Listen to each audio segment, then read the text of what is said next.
জীবনের কিছু বাস্তব কথা। জুতার দাম 1000 টাকা হলেও এর স্থান পায়, টুপির দাম 10 টাকা হলেও তার স্থান কিন্তু মাথার উপরে। ঘরের জন্য জীবনবন্দি, ঘর করল পর, মনের কাছে শখ বন্দি, শখ বলল মর। স্বার্থপর মানুষ চিনতে আয়না লাগে না, শুধু সময়ের প্রয়োজন হয়। একটা ব্যথা আমি প্রায় অনুভব করি, যা তুমি কখনোই জানবে না, কারণ এই ব্যথা শুধু তোমার শূন্যে তার কারণ ঘটে। চেহারাটা বদলানো যাবে না, কারণ এটা আল্লাহর সৃষ্টি। চরিত্রটা বদলাও, কারণ এটা তোমার সৃষ্টি।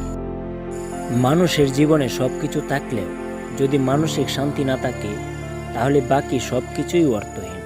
দুনিয়া দেখার স্বাদ মিটে গেছে আগেই, অপেক্ষায় আছি সেই দিনটায়, যে দিনে আমি এই স্বার্থবোধ দুনিয়া থেকে বিদায় নিব। তার কাছেই হেরে গেলাম, যাকে সবচেয়ে বেশি মন থেকে চেয়েছিলাম। কত মানুষকে আপন ভাবলাম, কাছের ভাবলাম, এখন অনেকের সাথে আমার যোগাযোগটাও নেই।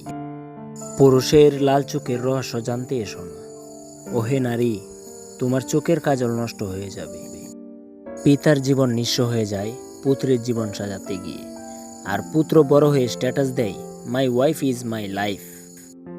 মস্ত বড় ডিগ্রি নিয়েও যদি ব্যবহারের নম্রতা না থাকে, আর আচরণে কেউ যদি কষ্ট পায়, তাহলে আপনি শিক্ষিত হতে পারেন। একটা মানুষ কখন একা থাকতে পছন্দ করে জানো?